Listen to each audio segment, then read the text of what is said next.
Hello dear students. Praveen Uttarathila, Sabayindi Praveen Uttarathila, first paper, question number 7, அதுக்கான டிப்பனி பார்த்துக்கிட்டு இருக்கோம். பரசுராம் பார்த்தோம், குந்தி பார்த்தோம், இப்போ யுத்திஷ்டிர் பார்க்க போகிறோம். 10 மார்க். இது சரவணா கைடு ஸ்டூடெண்ட்ஸ்.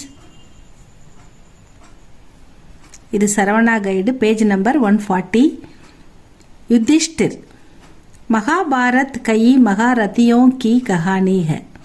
மகாபாரதமே கை நிறைய மெனி மகா புருஷர்களின் கதை, மகா வீரர்களின் கதை.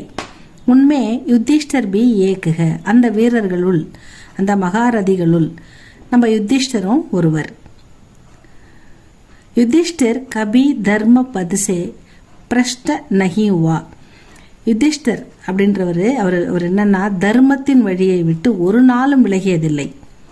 அவர் தர்மப்படி தான் நடப்பார். ஒரு சின்ன பொய் சொல்றதோ எதுவுமே, ஒரு சின்ன இது கூட, ஒரு விஷயம் கூட அவர் தர்மத்தின்படி தான் நடப்பார். தர்மத்திலிருந்து ஒருபோதும் விலகியதில்லை. इसलिए वह தர்மராஜ் கே நாம் சே பிரசித்தக. அதனால அவரை தர்மராஜ் அப்படின்ற பெயர்ல புகழ்பெற்றவர் அப்படின்னு சொல்றாங்க. ரஷ்மிரதி கர்ணகி கஹானிக.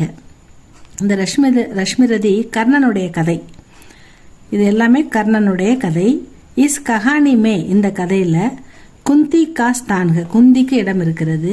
அர்ஜுன் கா ஸ்தான்க, அர்ஜுனும் இடம் பெற்றிருக்கிறார்.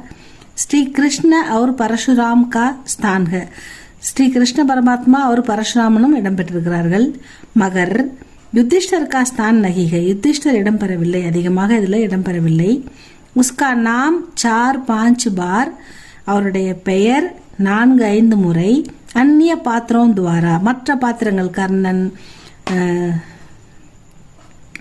துரியோதனன், இந்த மாதிரி மற்றவங்களால மற்ற பாத்திரங்களால பேசப்படுது. துவாரா லியா கயா ஜாத்தாக, மற்ற கேரக்டர்ஸ் அவரை பற்றி குறிப்பிடுவார்கள், பேசுவார்கள். अंत में जब अर्जुन कर्ण को मार डालता है, முடிவில் அர்ஜுன் கர்ணனை கொன்று விட்டான். तब युधिष्ठिर, अंत में अर्जुनन கர்ணனை கொன்று விட்டான். तब युधिष्ठिर 4-5 வாக்கிய ககத்தாக, அப்பதான் 4-5 வார்த்தைகள் நம்ம யுதிஷ்டர் பேசுகிறார் அப்படின்னு சொல்றாரு. भगवान श्री कृष्ण कर्ण से मिलकर कहते हैं, கிருஷ்ண பரமாத்மா கர்ணனை போய் சந்தித்து, மில்கர்னா அவரை போய் மீட் பண்ணி சந்தித்து, ககத்தேக சொல்கிறார்,